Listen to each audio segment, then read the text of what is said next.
I want to talk through my 2024 customer acquisition strategy, and it all starts with influencer seeding. So number one, the why, right? So seeding works. The reason that seeding works is because it's the natural progression of real life relationships, right? You don't start a relationship with marriage, so why would you with an influencer?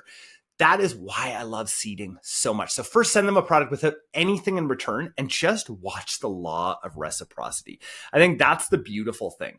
You're going to see this reciprocity that just naturally happens. And I think that that's so incredibly beautiful, right? We know that this law exists. And so, you know that when you send out a certain amount of products, with the law of reciprocity, you are going to get maybe half of them back. I love 80-20. I love just thinking, hey, if I send 500 products out, I'm going to get 100 people at least that are going to post for me. I'm probably going to get 100 influencers that are going to be absolutely phenomenal out of those 500. So the next thing to do is start monitoring your brand mentions. So you can do this manually, or you can use a tool like Archive, or there's a great new one that I found out about called Refunnel that'll actually aggregate all of your mentions into one place that you can then download without the watermark, which is really, really awesome. There's a bunch of other tools out there, but really, as far as I can tell, Refunnel and Archive are kind of the ones that are doing the great job. Refunnel is really interesting, one that I would love for you guys to look into, one that we're testing out right now, and it actually helps you run UGC contests to actually gather UGC from people who are already tagging you, and you're able to give them a creative brief and then get them. Yeah, anyway, really, really cool product. I'm sure I'll be talking more about that. Now, let's talk about the fun part. Number one, create buckets. So for anyone who's mentioned you or your brand and created great content, number one, just go ahead and thank them for creating the amazing content. Start right there. Don't do anything else. Just send them a DM. And number two, then ask them for permission to use their content. Hey, that content that you made was really, really great. Is there any possible way we could use that on our socials?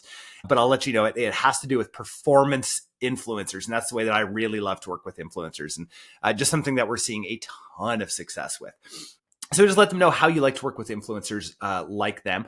Also, if they're on, this is a bit of a bonus one here, if they're on TikTok Shop, then create a relationship over there as well. I actually think if you are on TikTok Shop, which I know a lot of you are not quite yet on TikTok Shop, just because it is a pain in the butt to get on TikTok Shop. But if you are on TikTok Shop, I would actually reverse all of this, and I would start knowing whether or not they're actually going to be good for your brand or not, and they're going to actually be able to drive sales. That's a really great way to do it. So go on to TikTok Shop and do that there. Now, a couple of things to keep in mind. Number one, remember the 80-20 rule basically always applies. So if you want 100 active influencers, you're going to have to send out 500 packages. Yeah, that's a lot of money. And that's a lot of work back and forth to send them out. There's some great tools out there to do this though, guys. Like even if you just, start with some of the free basic tools that Shopify has, you can absolutely do that. Shopify Collabs is a really great place to be able to find some of these people. So let's go back here. Let me give you the TLDR. So number one, you want to identify great influencers. Start at about 500 if your budget, works for that. So start there. Number two, send them your product with no strings attached. Remember, there's just no strings attached. Number three, gather that UGC. Number four, ask for permission to then use their content. And then number five, start that relationship and talk next steps. You are going to have an incredible stable of influencers if you just do this, right?